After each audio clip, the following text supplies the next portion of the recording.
All right, so it looks like we are streaming live. Thanks so much for having me, everybody. Good to see you. So this is the first week in what we hope to be a pretty extended adventure into Unreal Engine and using it for all sorts of virtual production uses, including pre-visualization and location scouting and final pixel rendering, etc. So as a way of getting started and easing us in, Alex and I were talking about having me just share the project that I did, this little short film, as part of the Unreal Engine Fellowship. The fellowship, a link about it has been shared by Rachel in the Mukana chat, so you can check out a little bit about that there. Basically, it is an invitational series of lessons and Q&As and such, where folks with a production background, whether it's video or feature film or episodic production backgrounds, get to spend about 5 weeks working with Epic trainers, Epic professionals, and really dig into the virtual production features of Unreal Engine. And while we're doing that as a challenge and as a way of exercising those skills and proving that we've acquired them, we're basically tasked with creating a short film during that same 5 weeks as we learn it. So what I'm going to do is share the project that I came up with. And then we can tear it apart and answer any questions there are about how it was made. So I will work on sharing my screen here with sound and optimize for video. And we'll select this. And away we go.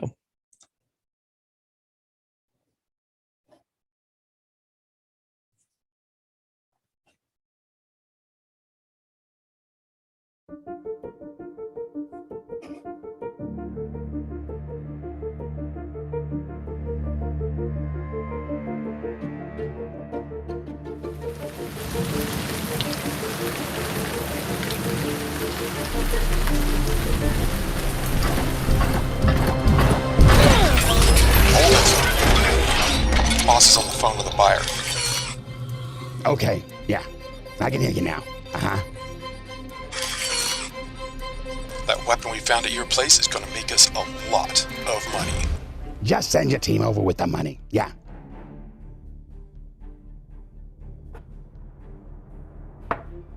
Five minutes, yeah. Yeah, we're almost done here. Finding the girl there, that was a bonus. Who is she anyway? I don't know. Yeah, right. Bad news. Your weapon is worth a lot more to me than your lives. Good news. It's worth even more without that lock sheath.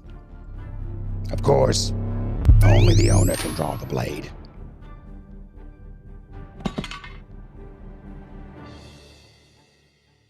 So pick it up and draw. And if I don't? Well then, we'll kill her first.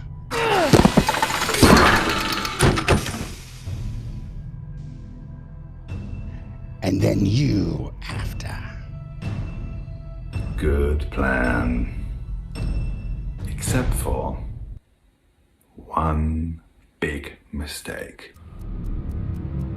Oh yeah? And what would that be? It's not my weapon.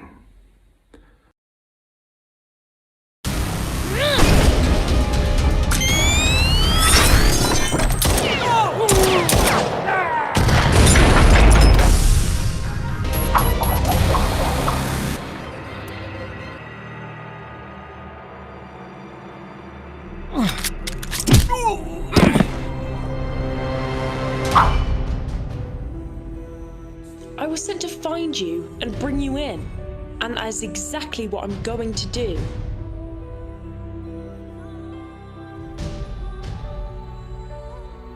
Whoever sent you expects you to die.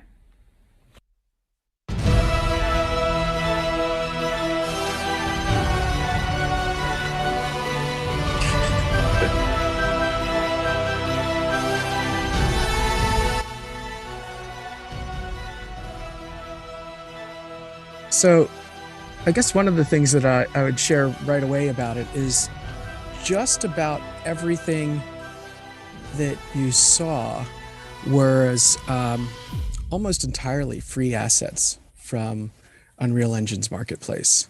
There were a few things that I purchased. The katana sword, for example, was one thing that I purchased, but almost everything else was just free assets visually.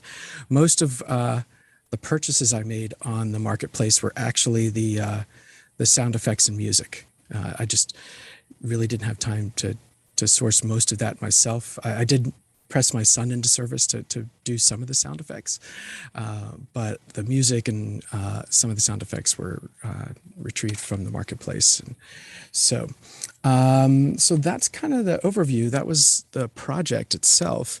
I don't know if there are any questions. How do we synchronize? I see that there is one here in the questions. How do you synchronize the mouth movements? Nick, I can read you questions if you want.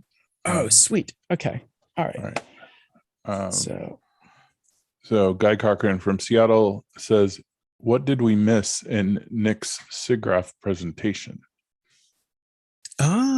the SIGGRAPH presentation. Okay, that was also a Unreal Engine presentation. Let me see if I can find anything to show on that. I have a demo of that. Let me just see if I can get it going here. Basically, what I demonstrated for SIGGRAPH was the virtual production screen. So as you've probably seen in a lot of the behind the scenes productions these days, that LED walls are growing in popularity in production studios. And it's a method of basically allowing backgrounds to be CG, but instead of doing a green screen and then a composite after the fact, the CG background can actually be shown on the LED wall on set live. And of course, the advantages to that are that the actors and such can see the space that they're performing in. They don't have to imagine it, and everything gets captured in the camera as the action plays out, so that there isn't a separate step in terms of compositing green screen per se. There is usually some additional effects and some cleanup being added for the most part, although with careful planning, a lot of commercials and music videos are being recorded this way. And those LED walls are generally populated with graphics from Unreal Engine, because Unreal Engine can track the camera movement and update the wall as the camera moves. And what I'm trying to do is find my demo of some of this from this previous week here, where I set up a similar style wall, but instead of using a LED wall, I used projectors. And yeah, I just found it finally here. So I can see if we can get this going. Video on screen. So I will download that. Download. And while it's downloading, I'll try and bring it up on my screen.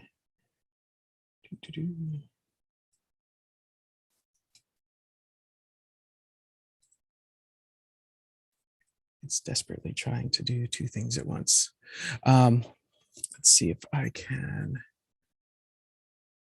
There's no way for me to accelerate this. So if I get a chance to, if I get this downloaded before the end of our time, I will definitely show it. But basically what I did at my school studio, because we really couldn't afford an LED wall. An LED wall, even a small one, is easily into 6 digits in terms of cost. So we were able to create a 12-foot wide by 10-foot high wall using 2 projectors on a rear projection screen. And once those projectors were calibrated so that their pixels overlapped, then Unreal Engine could be used to project a 3-dimensional environment on that. And we tied that into our Vicon motion tracking system so that when the camera moved, that screen could be updated with the movement of the camera. Yeah, go ahead, Aaron. Can you do the same thing with like a large television? If you don't need like full height, you know? Yeah, you can. I mean, honestly, the 12-foot by 10-foot screen feels a little small. I mean, once you start to move out and get a medium shot, that, you know, it already is a fairly limited field of motion that you can actually move through. But yes, you can use any display really, and it just becomes a balancing between the characteristics of the display itself versus the lighting in this live action portion of the studio. So, you know, a 60-inch screen might be okay for a head and shoulders shot. But, you know, even the framing that I'm in here would need more than a 60-inch screen. But I know that there are available up to like 100-inch screens. And so those could certainly be used in this sort of way. Another thing that would be useful for is if you were shooting stop motion or, you know, miniature animations or something like that. And all of those things are useful in terms of learning it. One of the things that is, you know, useful in all of this is that you can practice with the technology inside Unreal Engine. It's called N display. Letter N, and then display. I think N probably stands for any number of displays. And you can just use any computer with 2 screens. And it does have to be a Windows machine, and display only supports Windows operating system. But I have seen folks that, you know, run Windows on a Mac, and it works fine on a Mac when that hardware is running Windows. But with that, you could practice with a dual monitor machine. And in fact, when I was putting our demo together, I would work in my home studio and practice with it just on a dual monitor PC, and then take that setup to the office and, you know, just basically add the motion capture and get that going. Trying to see if the video is like partially loaded. So I can, I don't know if there's another question. Yeah, go on to the next question. We'll come back to this one. Oh, okay, great. Yeah. So what are you seeing that makes, this is from Guy Cochran in Seattle. What are you seeing that makes students and producers most light up with excitement about Unreal/virtual production? I think overall, the most exciting thing about it is just how fast it is. I mean, it's instant gratification. You can start out with a blank scene, download a collection of free assets in the subject area that you're interested in, and start dragging those assets in as if they were some kind of Lego kit. And just like playing with Legos, you kind of can build your own little Lego world. In Unreal Engine, you can build your own sci-fi world, or streets of New York or Boston world, or you know, outdoors on a lake world. I'm actually working on a second short now, and it's just a kid in a canoe on a lake surrounded by trees and such. And I think that's the most exciting thing about it, is that it's just this instant gratification. And I feel like we're so accustomed to CG tools taking a long time to render. I mean, even in the video world, we're kind of we're still thrilled when we can scrub through HD or UHD video. I'm like, man, this is awesome. And that's, UHD video. But when you can do that with a 3D world and 3D animation, and then just pick new camera angles at will, that gets to be a lot of fun. Awesome. Douglas Carmichael is asking, for UE development, do you prefer working on a PC or a Mac? Personally, I prefer a PC, and mainly for the NVIDIA board support. So the boards that I had been using up till recently have been older GTX era boards, both GTX 1080s as well as some of the Quadro boards from that era, P5000s, P6000s.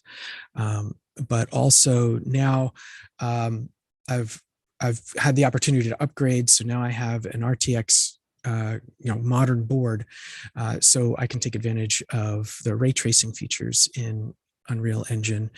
And so that's the main factor that I lean into the PC side with it. There is also on the Mac one little limitation in that Unreal Engine on the Mac doesn't support live video intake. So I'm using Unreal Engine for this little Zoom presentation environment where you can see my PC screen as I look at it, my Mac screen as I look at it, and also I'm being fed into Unreal Engine live through an SDI connection. And that feature set in terms of the live SDI input only currently works on the PC side of things. Do you know if that's going to be changed at all? I don't know. I honestly don't know what the limitation is there. I don't know, but I do know that Epic continues to support the Mac platform. So their upcoming 4.2.7 release is coded to be able to build for Apple Silicon. And so even though there's some contention between the companies in terms of how things get sold on the App Store on the Apple side, Epic's continuing to support Apple platforms in terms of being able to deploy on them. A lot of their real-time tools for virtual production are still developed and deployed on iOS. So one of the things you can use to use your own face to drive the movement of those digital character faces is called Live Link Face. That's developed by Epic on iOS so that it uses the depth camera, the face recognition features in iOS to drive the digital character faces. And there's also a iOS tool for being able to do handheld camera moves using, you're holding an iPad or an iPhone. It's called Virtual Camera. And again, that's an iOS tool that then feeds into the Unreal Engine. So, so it can absolutely, it works 99% fine on a Mac. But historically, I've been doing a lot of, leading up to this, I've been doing a lot of motion capture, which is primarily done on PC. And there's a few features and a few GPUs that I lean into that are really PC platform based. And so that's why I'm using those. Do you want to look at your video yet, or is it still going? Yeah, sure. Actually, it is fully downloaded now, so we can show that. Let me try and get this on my screen. And John, you have a question? I had a couple things, but you might want to play the video first. I had a couple of things I wanted to talk and ask about. Yeah, sure. Okay, so basically, let's see, hopefully, is this share? I downloaded the wrong one. You could just barely see it over here. This is our studio. Okay, so it's coming in here. All right, so this is the view through the studio camera, what we might call the Anim camera. Now, one of the limitations is that I was presenting this with lights on, right? So if we were using this projection screen for production, we'd have the house lights off in this room. But because we were doing a presentation where we wanted to be able to show the space that we were working in and all the different equipment, all the lights were on. And as a result, when we're looking through this camera, the black levels are less than ideal on this projection screen. But basically what's going on here is behind the screens, we have two Canon laser projectors. They're not particularly high resolution. So these are 1920 by 1200, but they are 5,800 lumens each, laser projectors. And one of the things that led us to doing this too is, in addition to cost savings, is that this whole setup is, mobile. So not so much that we want to take it anywhere else, but that we use this studio for a lot of different things. Sometimes we inflate a dome in here. Sometimes we use it for full room motion capture. Sometimes we use it for green screen. So we didn't want to basically make this room a single purpose room with some physical LED wall. So this rolls off to the side very easily, as does, this is the cabinet that the workstation is in, and the projectors themselves are mounted on a rollaway cart, so that all of this can be moved out of the way so we maintain the multifunctionality of our studio. Now, one of the things is that when you have two projectors, we could use the menu system to line up the lenses and the little screw feet to line them up as best as possible. Let me just see if I can show that in use. Yeah, this is the calibration process. Okay, so right here, this is a close-up of the screen with the two projectors projecting on it. And the way they're set up on the desktop, they are just mirrored displays. So here's my desktop settings for this computer. And display number 3 is the monitor that we're looking at right now. And displays 1 and 2 are the projectors. All 3 of these are 1920 by 1200, but these 2 are set up to mirror one another. But physically, when we have them mirroring each other, we get this. This is the look, so you see ghosting and tearing in that, we could probably work for hours and hours and hours and hours and hours and eventually maybe get really, really close to getting these lined up more perfectly. But this is close enough with the software that we use. So in between Unreal Engine and the projectors is an NVIDIA Quadro board. And we're using a software tool called Scalable Desktop from a company called Scalable Displays. And what's really cool about this is you can run this. It will project a series of calibration images onto the screen. So here's it going through an automated process. There's a full white screen on one of the projectors. Here's a full white screen from the other projector. And you can see there's a little bit of fall off. And each time one of these images is being displayed, Scalable Displays is controlling this digital SLR. This is just a standard consumer Rebel. It's like a T5i. So that is got a standard consumer lens on it, and it's just positioned so the entirety of the screen is in the field of view of this camera. And so it's tethered by USB, and that Scalable Display software is then operating the camera as well as the projectors. And so each time it displays one of these things, it's actually measuring this fall off in each of the projectors, and it'll calculate brightness values to compensate for that so that they even out. After the brightness values, now it projects an orientation image. So there's actually, I think 4 or 5 squares on the top and only 2 or 3 on the bottom. And that image allows Scalable Displays to know the orientation. And then it projects, this is a grid of square pixels. And so now it's measuring the distortion, the lens distortion, as well as the perspective distortion in terms of any discrepancy between, how perpendicular the screen is to the position of the projector itself. And so it does those images for both projectors. So there's our orientation for projector 2. You can see this camera is kind of responding to being asked to take images. And then the software uses all of those images to calculate the distortion and the overlap for each of those projectors. And what we end up with is a warp value set that essentially makes them overlap perfectly. So you can see now, once that calibration is applied, that we no longer have any of that tearing, that this image is perfectly overlapping and it's clear.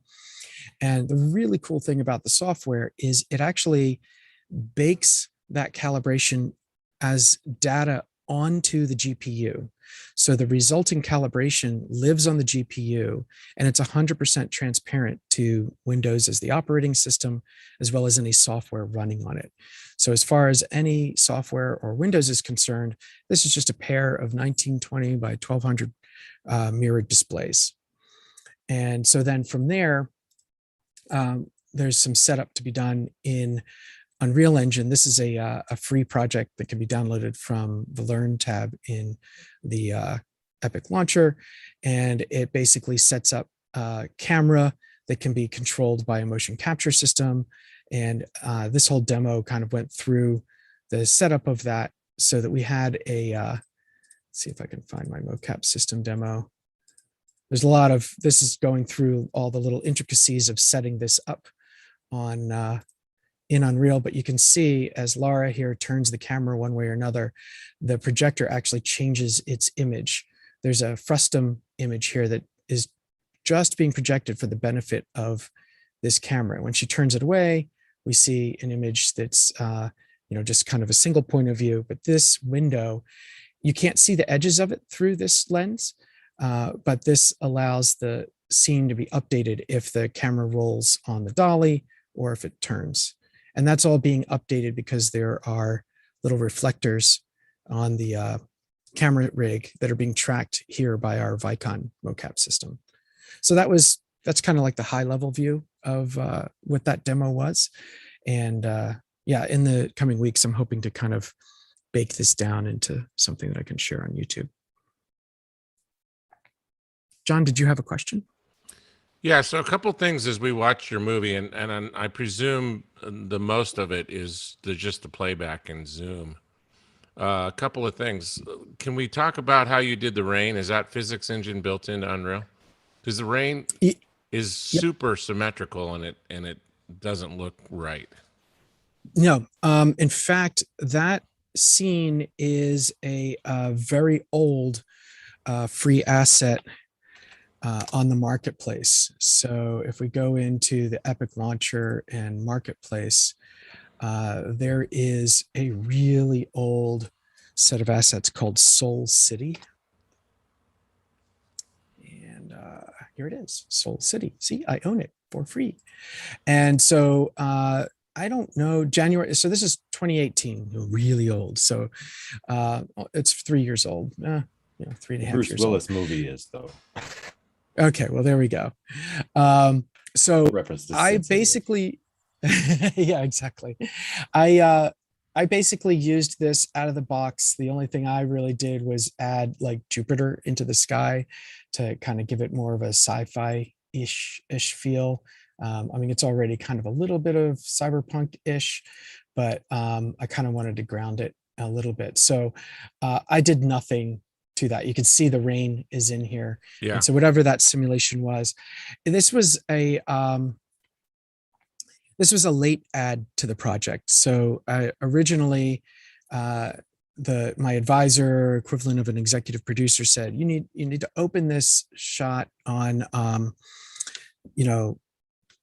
the girl like really in danger right away. Like she's going to get crushed by a robot right away. Like I didn't even have a robot when I walked in the door of fellowship, but like one of the first pieces of advice is like, just have some big robot, like ready to crush her. So out of nowhere, now there's a big robot. But then as I was showing the progress to new viewers who had never seen it before, they weren't sure what was going on. If like the guy on the phone, was he like some kind of movie producer? Was this a movie set? And so I added just a couple establishing shots to the opening just to kind of ground it in more of a science fiction type of setting, just kind of put some pictures of Jupiter, make this kind of a little slummy town, on a moon of Jupiter. And so I really did very little in that shot. It was just there to total Blade Runner-ish look and feel, right? Yeah. But again, like this, I did so little to that. Like this is, you download this and it looks just like that. And so the physics engine, the rain, the particle system used here is actually Unreal Engine's older particle system. So in the last year or so, they've really deployed this new Niagara particle system, which is much, much better than the original one, which I think was called Cascade. And so I think these are Cascade raindrops, and by today's standards, pretty simplistic.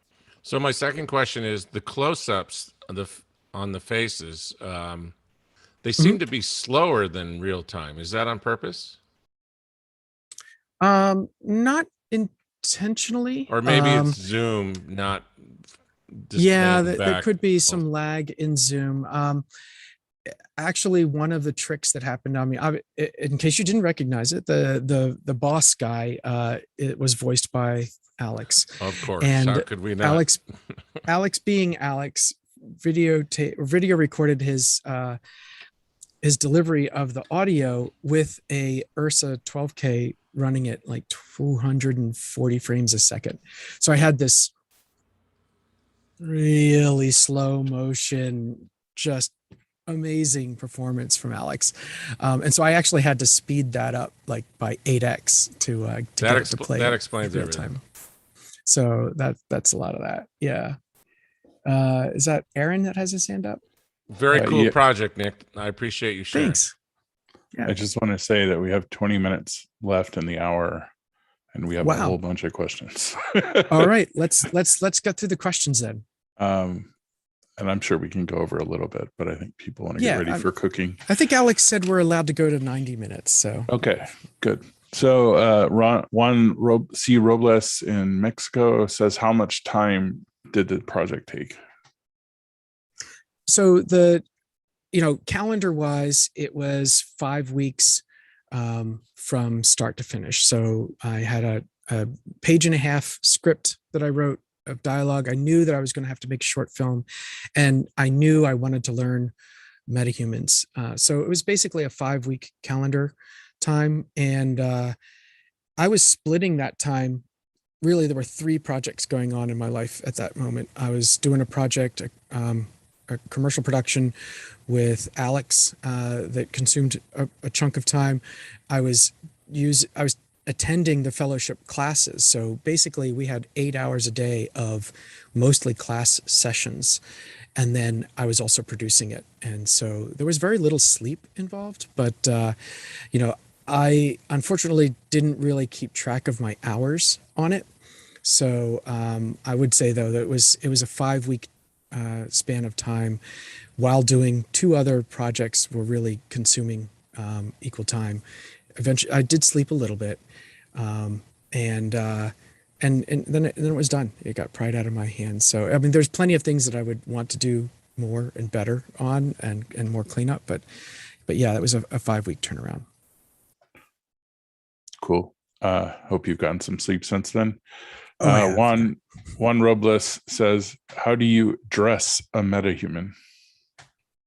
So the easiest way is to use the pre-configured available clothing that's in the Metahuman Creator web tool.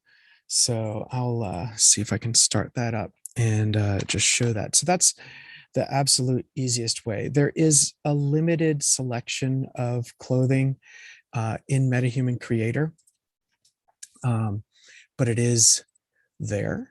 There's a sweater, there's kind of like a button-up shirt, and there is a hoodie with some tassels.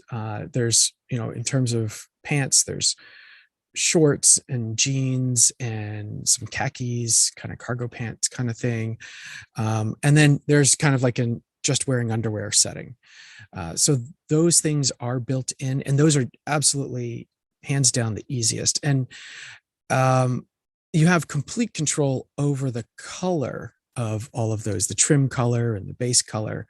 It takes a little while to launch Metahuman Creator on Unreal Engine because it's a web tool. It's entirely server based, so it sets up a session. Unreal Metahuman. Try and find a sign up. So while we're here, and then maybe someone will be able to copy paste this link. Yeah, okay, so there's a register for updates here, introducing Metahuman Creator. Let's click on that. Yeah, and once you get it, be prepared to spend about 3 or 4 hours of your life afterwards. Yeah, so I would say, Google, here's my Google, Unreal Metahuman sign up. And then this Digital Humans page kind of leads you down the rabbit hole towards registering for Metahumans. So I think that when you register, generally what would happen is that you would get a email in the day or two after that, and that would grant you this kind of what they call early access. So, I don't know if maybe there's a lot of people using the Metahuman Creator right now. Please refresh to start a new session. Look at that. All right, we'll see how that goes. Yeah, so mine one thing expired is, already in about 30 minutes or so, right? so if you don't make any edits, then it will automatically say, well, you haven't been using it, so we're going to give the server time to somebody else. I think that if you're actively using it, it will time out after about an hour, but it's always saving your work as you go. And also, if your session times out, you can just log back in, and you just kind of have to wait for a little while for your kind of turn in line for it. Once you're in, it's pretty easy to use. So hopefully we'll get a chance to kind of show that. I can see if a human creator, Metahuman, maybe I could just show a screenshot of it. And let's see, creator clothing. So the interface is very much like choose your own adventure, pick what you're interested in here.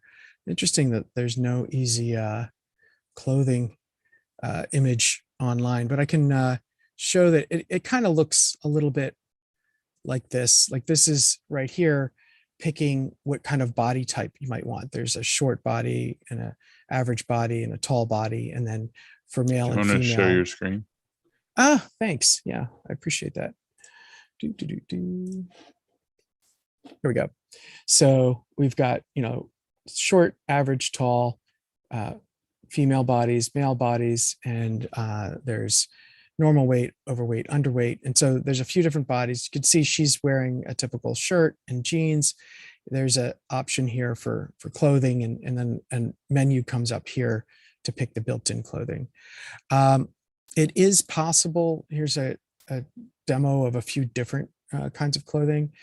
It is possible to put on custom clothing. So here's something where somebody used iClone. I actually think in this particular demo, someone actually just simply removed the head of the Metahuman and put it on the body of an iClone character.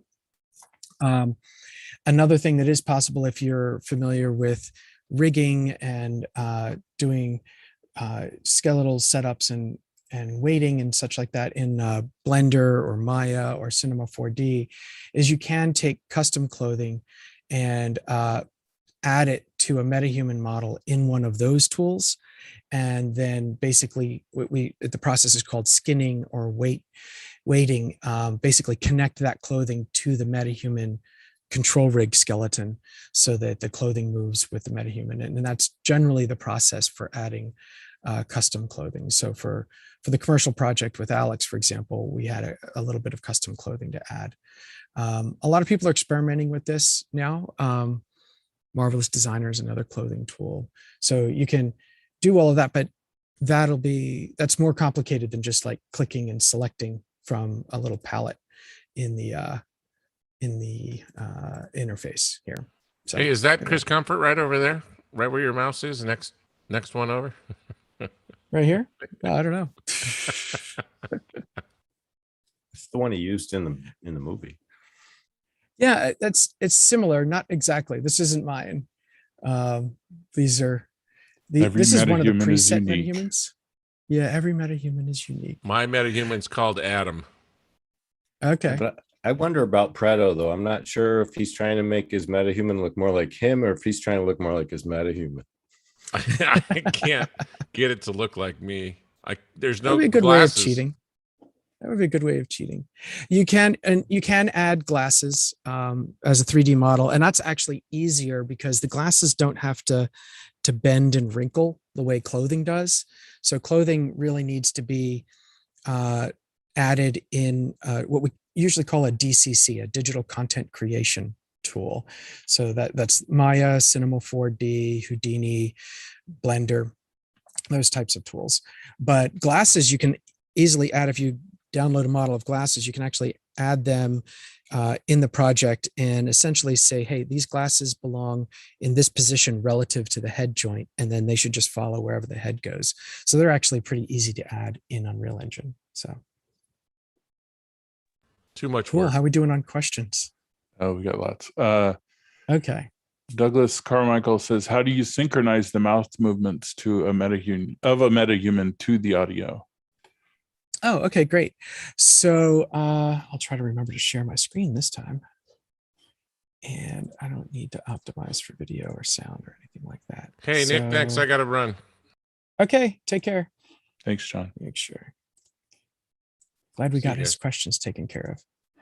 Okay, so here's one of the shots from the short film. And what you can do is bring the audio in. This panel here in Unreal Engine is called the sequencer, and it's where you do all your animation work, really. And it's a traditional timeline like you might find in Final Cut or After Effects or whatever editing tools that you use. And unlike something like Final Cut, where most of your tracks are video or audio, every track in sequencer can be a variety of different tool sets in Unreal Engine. So the camera cuts track basically picks, well, which camera should we be looking through for this moment in the scene? An audio track has audio. This is the actor in the scene, and there's tracks for body animation and tracks for face animation. And then there's a separate track for the camera and its movement and other props and the lighting. Even the lights are in here. These are different lights, in fact. So all of those can be tracks. But here I've got the audio and I can actually see the waveforms. And what I'll usually do is place those in. I don't know, if you hear this, you'll be hearing it through my speakers, but I can play this here. Well, then we'll kill her first. Right, so I can hear the audio as it plays in real time. And then I can, with that, work on adjusting my animations, right? So the body animation in here, actually, it's just, it's an idle animation. So this is MH for Metahuman, standing idle. So it's just there to give just a little bit of kind of back and forth motion going on. But the face animation is laid out here. This is the motion capture of the face animation. And then these are the keyframes. And you can see that these markers, just like you would add a marker, like I can say M right here. I'm going to make a mark and right click and say nothing here. Nothing to see here. Right. So now I've got that marker on my timeline. So I usually mark out all that dialogue. So here's, well, then we'll kill her first, even breaking up the word first into like where that ST comes. And so then if I want to work on the way his mouth looks there, let's say for well, then, maybe I'm not happy with how much his lips are pursed and I'd like to kind of funnel them more, push them out. Well, then I can search for the funnel controls for the lips and go ahead and adjust those. So maybe what I'll do is I will just zoom in on my timeline here. These are the keyframes from motion capture. Here he is saying, well, then, and maybe just before that, I want those lips to be kind of funneled a little bit more. So I'll just delete what's there and then add a little bit to that. So I'll just say 0.5. There we go. Getting a little sneery, a little funnely. 0.5, 0.5. You can see there's upper and lower, left and right. And so now I've kind of added that little bit of well then, right? Because I can see where the word well happens. And so now he's got a little bit more diction. And so that's really the approach for that. Yeah, hopefully that answers your question. Okay, next question is from Leland Best here. Are the actions, motions, sword fights, and throws pre-programmed moves or articulated assets? It's a mix. lot of the animation was pre-recorded from a library that Adobe creates called Mixamo. So Mixamo is 100% free. So you just sign up with your email address, and let's just kind of go through here. Should be able to, yeah, we're sharing that screen, right? No.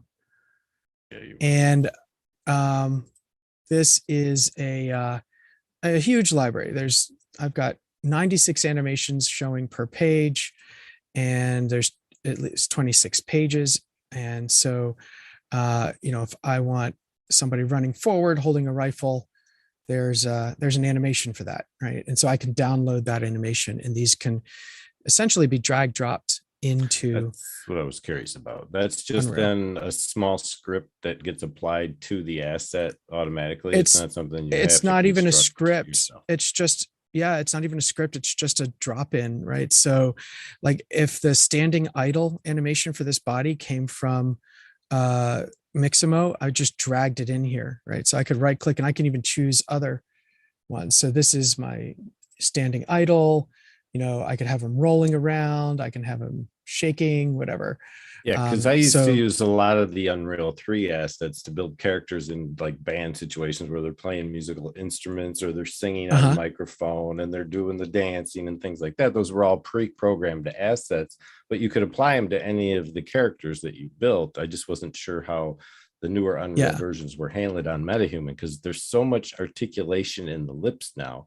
They used to just run the voiceover track and apply it, and it would just automatically animate the mouth, but you could only change the eyes, the head pitch, the wow, the yaw, the things like that, and you couldn't do anything with the mouth. And now we have full ability to do all of the facial muscles just about that you need to. By what I'm exactly. Yeah. So over here is the it's called the control board for the face. And so you can see, like, just for the lips alone, these are the primary controls for how much they're pulling away and apart from one another, right? So if I want him to sneer, I could, grab one of these and pull that up to, make him grin a little bit, or maybe sneer on the other side a little bit. See, I could see working like that graphically rather than like you were doing with the funnel and trying to set the actual values for each of those polls that you just did manually with your mouse. Yep. I would probably work in that mode more so than I would the first mode that you showed. So yeah, and that's what's cool, is that you have both sets to work with. These controls are the same thing as the controls that I was showing down here numerically. I just got to a point where I was using these so much that over these past several months that I've just got accustomed to the numerical values. There's also curves, so I can look at, if I take like the jaw, for example, here's the jaw. I can look at how the jaw moves over time as a curve graph, and I can expand, I can adjust these and drag them around. Honestly, there's a short film on YouTube that was recently released called Lip Sync. It's this cyberpunk thing, and it's gorgeously lit, and a lot of people are really celebrating it. And I've realized that I'm ruined, because when I'm watching that, just because the creator said, this character is a metahuman that we animated, now all I see are like, I wonder what controls they used. Like the character, bites her lower lip at one point, and I'm like, I wonder, I'd probably use this, and then maybe a little bit of this and a little bit of that. Like, all I'm doing, I can't even see the film anymore. I'm just looking at what were the controls used to get that expression. And I just showed some of the overt ones. Beyond those, then there's other levels of those controls. So I can zoom in here, for example, and these controls are kind of like O syllable. Here's biting the lips, pressing against the lips, tightening the lips. Up here is how sticky the lips are, how much they stick together. And so you have full control over that. And you even have neck articulation, because as you speak, your neck kind of does some stuff to that. So it's all in here. What I will also add is that as we dig into this, our expectation. I've talked to the folks at Faceware, and so they will offer a code that we can use so that everyone can have access to Faceware, which is the facial motion capture tool that I used for this. And it just works from any video. So you don't need, you could use your cell phone, Android, iOS. You could use a really nice camera. You know, in my case, you know, Alex's take was done with an Ursa. I recently got a Panasonic BGH1, which also shoots at 240 frames a second. I think iPhone shoots high frame rates, and you don't even have to use a high frame rate. You could just shoot, you know, HD at regular frame rate and use that. So I typically, my background is not in character animation. So I typically start with motion capture and then kind of tweak it and sweeten it based on what's seen. And Alex actually taught me a ton about theatrical stage diction, and that factored in. Aaron. Just curious, what remote desktop-y thing are you using? How are you accessing that? I'm using NDI. But how are you, oh, so why you have a Mac window around this? Yeah, so what's going on is my Zoom meeting is on the Mac and on this side, and my PC is running Unreal Engine. Both of their screens are shared on my network as NDI sources. And so I have NDI monitor running on the Mac, and it's tuned into the PC, so I can share that as my screen share in the Zoom meeting. So the Mac is sharing the NDI feed. And that's also the two NDI feeds are how I'm showing my screens in little holograms in front of me. Thanks. Yep. Leland Best asks, I recognized Alex Lindsay's voice in the mix. Who else contributed to the voiceovers? See, those are the best questions. So anyway, I got really lucky. In the fellowship, the way it's organized, there's close to 100 people learning at the same time, and they're broken up into teams of about 10 each. And within my team, there's this one guy that just had this incredibly great deep voice. I mean, it's just his natural voice. And it was like, oh my gosh, can you read a few lines for me? This would be awesome. Thank you. And so he totally read lines for me. Sometimes I needed a desperate, like, additional line. You know, the I don't know was actually a late addition, and we just recorded it on a Zoom meeting. And also in my team, there was a project that I think his name's Stephen Cavalier. You look for the fellowship films on Vimeo. He made a short film that was based on the birds, but it was shopping carts. Like shopping carts, you know, it's just like, have you noticed those things? And the whole thing was narrated by his daughter. Like, so this girl character in his film was just basically terrified of shopping carts. She realized that they were basically the birds, and that, like, nobody notices them. And so anyway, definitely check out Steve's film. And I thought she had this great voice, and you know, asked if she, you know, I just need one line. I need a female voice for one line. And so she agreed and read the line for me. So that's where all those voices came from. And then again, as I was showing the film in the later weeks of the fellowship, there was a point where I realized that it wasn't working. People weren't understanding exactly what was happening. I had shown it in like the end of week 3. So there's 2 weeks left to go. And I showed it to a bunch of people for the first time. And the way it played out, the robot like kind of punched at the girl, and the boss was on the phone. He said, hold it, you know, and he's on the phone like, okay, yeah, go ahead. I can hear you now. And people were asking, like, is he a movie producer? Did he like just stop filming the show? And like, he's calling the penguin supplier, like, hey, send the penguins, because like the scene doesn't work without the penguins. I mean, literally, that was the feedback I got. And I was, oh my gosh, what am I going to do? Like, I have no time left. I have to animate this thing. And somehow I've got to put enough more in here that people understand what's going on. And it was kind of like an overnight, you know what, I'm just going to throw in a couple guys that are just like completely in tactical suits, because I can make them say anything I want without having to add any facial animation work whatsoever. And so I just voiced those. And so they appeared in the scene with a few lines to kind of set up the idea that like, okay, we got this thing from your place and there was this girl there, like, who is she? And they don't believe him when he says that she does, he doesn't know who they are, but it kind of sets up, what's coming up later on. And it seemed to help how the story flowed. So yeah, there you go. That's funny. Leland, your mic was muted. I saw you saying something there, but I was just saying good answer. That was, thank you. Oh, okay. Okay. Leland Best again asks, I'm used to seeing a delay when Nick J comes into us in Zoom via Unreal. This doesn't seem to be the case today. Has something changed in the video chain / updates changed recently?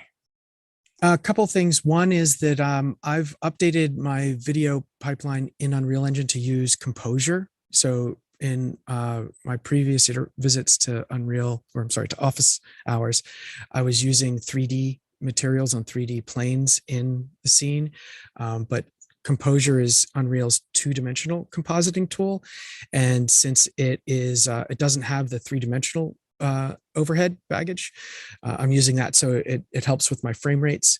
And I am still using the Behringer Shark FBQ 100 to delay my audio so that it lands with the video at the same time. Yeah, I was curious because I started a build set, and if you don't, I know you guys are running real quick on time, but just to give you an idea, I built this in a couple of days, Nick, and I totally understand how easy it is now to build in the newer builds. I've worked in 3 before, but the thing I was running into is the transparency of the NDI video when I tried to use a webcam, and it didn't look like it fit the scene. You look real well in where you're at now, and I've used 2D renditions of this. It's just a photograph where I can just take and put myself in as, a clear feed in the seat as though I look like I'm there, but I'm really not in 3 dimensions. So I wanted to find a way to probably bring a metahuman into this if I can and see what it does. But I'm also going to build the landscape out to do the river behind me. So I'm literally rebuilding the Shiawassee River scene that's in the back of my house to look like I'm broadcasting from the deck out back. So it's just something that I wanted to play with. And just for those out there, if you think that building water and lakes and rivers and things like that is really difficult, it's not. It's come to the point in this program where you can literally just click some points along a polyline plane and it builds the entire river with flowing water and depth for you. It's insane what this thing can do. So thanks for teaching us how to do it, Nick. Absolutely. Next question is from Bo Cordell in Charleston. What are you most excited about in UE 4.27? Definitely, there are quite a few improvements for virtual production. End display is a bit more streamlined. So that's what I'm planning on digging into the most. There should also be improvements to how Metahuman animation works. There's a lot of features in the sequencer animation for character animation that were added in 4.26 that most of the time work, but not always. So I'm expecting to see more of those kinds of improvements happening as well. So I have to confess that I've been doing so many production projects that I've been terrified to install 4.27. So I just installed it yesterday. And after this, this weekend and next week are going to be dig into 4.27 days, because it is still pre-release. And, it's interesting, even the full release versions, you'll notice that like in the plugins, there's a lot of plugins that have the word beta next to them. Like this is 4.26 right now. There's beta, so even released, there's still some experimental features going on in there. So I'm definitely looking at some of those improvements in particular. And then there's Unreal 5 as well, which has huge changes in terms of the ability to handle high polygon models, and of course Lumen, and doing more authentic lighting in real time. So looking forward to all of that stuff. Awesome. Do you see Bo Cordell again? Do you see a world where we're using Unreal on AWS for cloud production? Um, I don't see that there's a reason not to. I think that particularly from an authoring and editing standpoint, I think that there's a lot to be said for that, because you can continually upgrade or adjust your subscription to something like AWS and work remotely. You can also remote control computers. I had a high school program that I ran for 1 week for high school students around the country, and they were all remote. And we told them you need to have a PC at home to do this. And just before it started, we did get a message from one student like, I just realized we're supposed to have a PC and I have a MacBook Air. How can I do this? And so we just said, well, let's give it a try. Like, we don't want you to have to miss out on this. And we'll figure, if it doesn't work out, then we'll figure something. But in the meantime, we just set up a remote desktop for them on using a solution called Parsec that allowed that student to use their MacBook Air to control a PC graphics workstation with a pretty heavy duty graphics board in it. And that worked great the entire week. That student learned virtual production using their MacBook Air. And so you can absolutely do this work remotely over a remote machine. In the end, if you're driving displays, if you're doing a broadcast, you'll probably want to have local machines that are generating those pixels, either for benefit of the screens that are going to be your backdrop, or if you're doing SDI feeds into your switcher, you're going to want all that to be local. But in theory, the features that operate over a network, cameras moving, characters moving, that can be done remotely over the internet. And the features for doing that are built into the engine, like by default, for free. So Epic, in fact, has done a number of productions where the production itself is housed in their mocap stage. They have one in LA, they have one in Cary, North Carolina, and artists working on that live are remote. And so they're manipulating the levels that are being used in the mocap stage, but they're thousands of miles away. If you look at some of the behind the scenes for Sony's Boundless production that just recently got put out publicly, where you can watch that Madison Beer concert that was built entirely in Unreal Engine. In some of the behind the scenes, they shared that the mocap director was never at the Sony mocap stage to direct that motion capture. He was somewhere else, and he just used a VR headset and directed from there. And he could see everything that the artist was doing as she performed, and give her direction and see how it fit into the finished scene. So I think that Unreal actually really makes the case for more and more distributed production. Awesome. Jeremy Bowen from Portland says, how would I get my teenage son into Unreal? Hardware, software, training resources? Well, also, depends can you on stop sharing your screen so we can see you? Oh, again? sure. Yeah, sure. Okay, that's okay. Thank you. Now I have to stop sharing my screen. Make up your mind already. Life is confusing. Yeah. Well, there's a couple ways of answering that question. One way is to take lots and lots of photos of your son standing still from all different directions, and then use some free, photogrammetry software like Mesh Room, for example, and you'll have a 3D model of your son that you can then bring into Unreal Engine.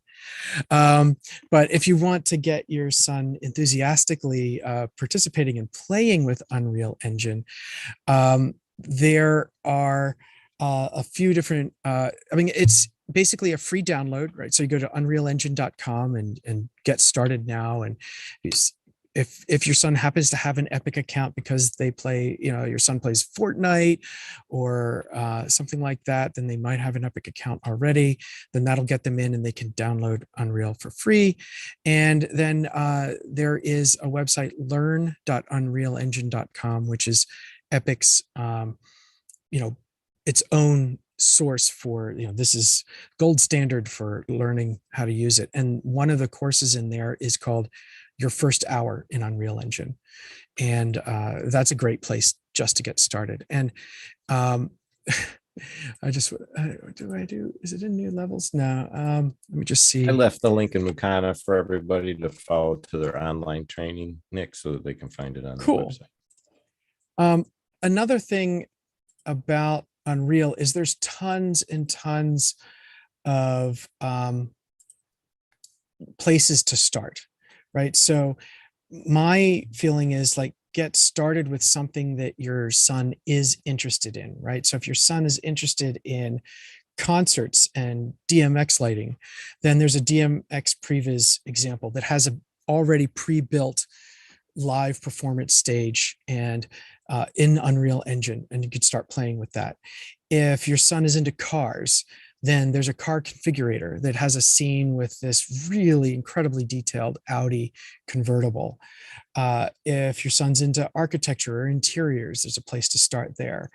So there's loads of places. This is the virtual studio that I usually point to in our circles, where a lot of folks are video producers and they're familiar with what a video production studio might look like. So here's kind of a nice one to start with. The other thing is that when Unreal Engine launch is done, so this is, Epic's game launcher is what you get installed when you kind of download it. When you launch it by default, these are projects that I've already made it. I could double click on those to open them, but you get the opportunity when this starts up to pick from existing template projects that are specifically there to learn it. Some of them are first-person shooters. Some of them are flying something around. Some of them are driving something around, right? So if you wanted to create a game, you could click on starting with games, hit next, and here's a flying setup. Here's a twin stick shooter. Here's a handheld. So there's a bunch of sample games where it kind of sets them up for you to start out with, and then each one of these has their own documentation for film, video, and television, automotive, product design, etc. So to get started, download it, install it, and start playing with it. There's the Learn tab, and then there's learn.unrealengine.com. So there you go. And then come to office hours and ask questions. Play along with us. That's exactly what I was about to say. We can bring them on here and hang out with us. Yeah, absolutely. Please do. Guy Cochran in Seattle says Panasonic BGH1 camera, LED wall, Unreal, and a powerful PC. What else do I need to make it all work? So you don't even need all of that, right? So I'm at home with no LED wall. I don't have my BGH1 either. You can use a web camera as a place to start. You can get video in through USB. You can use a green sheet. This is what I have at my home, and Alex always criticizes me for how wrinkled and shadowy it is. And so with a webcam and a green sheet and some lights, you can get started with that. You can take it to the nth degree, right? If you want to make Mandalorian, then you're going to need a studio, and you're going to need dirt to put into that studio, and part of the spaceships and all of that. So in between there is this whole spectrum of possibilities. So I generally encourage people to start with almost nothing. Webcam, green sheet, maybe not a green sheet, even just get yourself in there with a webcam and start playing around with that. Awesome. Leland is asking, do you feel new UE users should just jump into V5 now or continue to develop and work in 4.x until further word? Yeah, I think it's still, I'm right. If I say this now, then tomorrow it'll get released, but I don't think 5 is coming out particularly soon. I don't know, tomorrow it might come out. I don't know, maybe Monday. I have no idea when 5 is coming out. I think it's a little bit down the road. It probably makes sense to go ahead, if you're not doing production, if you're learning, to do 4.2.7. That's much, much closer to being released officially soon. And that if you start running into something, that there's some kind of bug in what you want to do, that you could always go back to, create something in 4.2.6. I just had a lot of productions and a lot of, okay, everybody's watching demos to do up through the last week. And so I stayed on 426 for all of that because I knew the things that I wanted to do would work. But I think 427 is definitely safe to start installing if you're, as a starting point, if you're just now beginning to learn. And 5, they're actually different. I mean, 427 is coming out and it's intended to be more production ready. And even when 5 is fully released, it's not going to necessarily have all of the virtual production tools ready to roll. It should be okay for metahumans. It's going to be great for, you know, high resolution models and the new lighting Lumen system. But some of the virtual production tools that are used for LED wall projections and that sort of thing won't necessarily be in there when 5 comes out, even though it's going to come out probably after 427. So, you know, if you plan on playing around with it and learning it and not using it in production for quite a while, and it's just more of a hobby, personal passion project kind of thing, then yeah, go for 5. Leland, again, thank you, Leland. Is NDI 5 fully supported in Unreal 427 and version 5? I have not tried that, so I don't have an answer for you on that.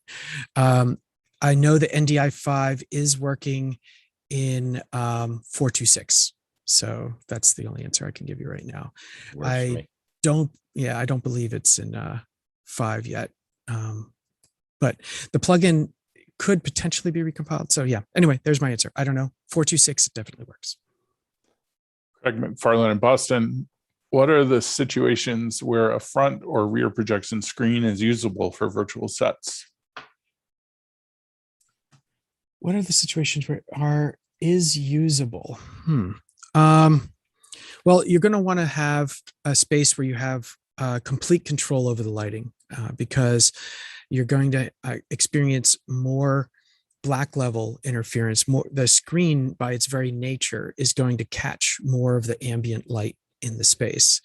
So you want to be able to have a lot of control of that. It's going to work a lot better if you can have more distance between your talent and the screen so that you have plenty of room for flags and such with the lighting for the talent in the foreground versus the screen.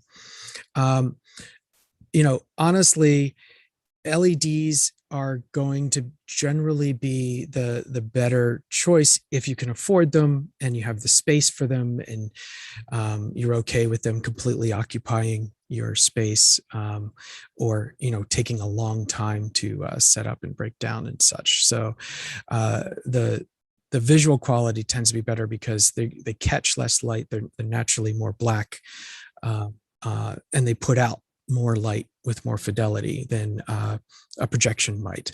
But the advantages of projection is it's 1/10 of the cost, at least in our particular setup. It's about 1/10 of the cost of what a similarly sized suitable LED wall would have been.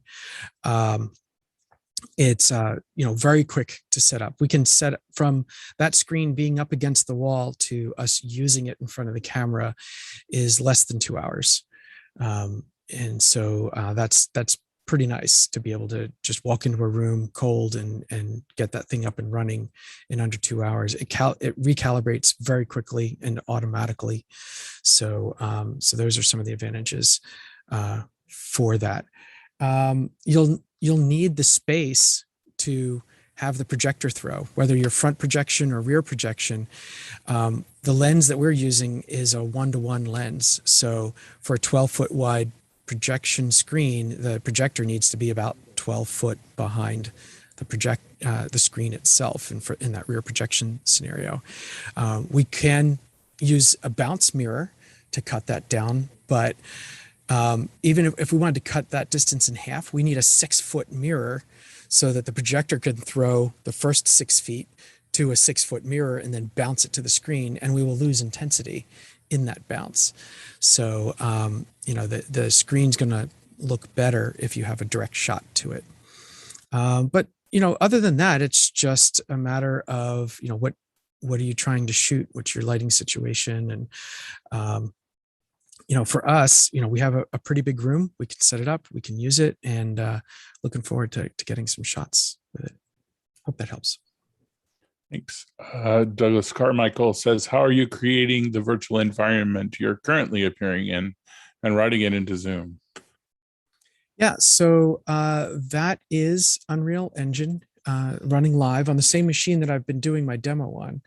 So if I share the screen, I just switched over to that Unreal Engine. So I've been, I was showing this project. You can see all the different things that I'm running here. But this project is the Unreal Engine scene that I'm using. And here I am, F to fit. There I am live inside Unreal Engine. And the way that's getting to Zoom is that the composure setup, which is the composite windows, composure. And here's that. Here's my composite right here. And it's set up to basically pipe the output of the final composite of all these things to the SDI output of my Blackmagic card. And so then that SDI is going out through an SDI to HDMI converter, which is then landing in a ATEM Mini, which is connected to the Mac. So that's how that works.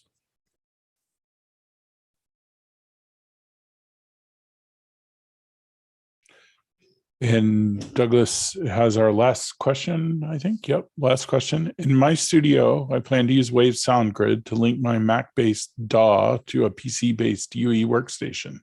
Would there be any creative things I could do routing audio from the DAW to UE? Lots of acronyms. Yeah, so actually, Unreal doesn't do much in the way of audio with live production. So the audio pipeline should generally be entirely separate from, like, you wouldn't need to pipe in audio into Unreal Engine. With my fellowship project, I only brought the audio into Unreal as WAV files so that I could reference them in terms of the timing of the facial animations.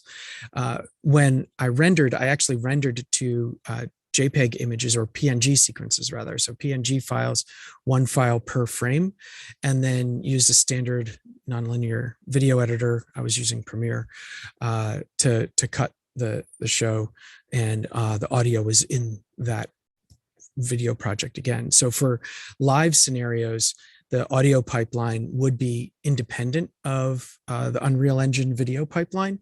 And then you would bring those, mux that together in your video switching system, whether you're using, Alex would probably be using a Constellation or something like that. And I would be using a ATEM Mini nothing. So there we go.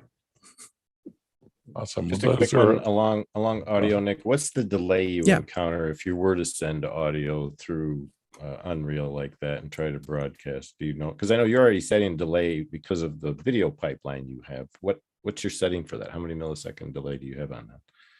So I'm on 290 millisecond delay. So my video camera sends SDI directly into the DeckLink Blackmagic board in my PC. Unreal Engine picks that up, keys the green screen, composites everything, and outputs frames on the DeckLink output. That goes through an SDI converter, Blackmagic little mini converter, so that it can fit into the ATEM Mini, and the ATEM Mini feeds it into the Mac for Zoom to use as a USB. I have my microphone plugged into the Behringer FBQ 100. It's dialed into 290 milliseconds of delay, and that feeds through a mixer and then into the little 1/8 inch jack on the same ATEM Mini.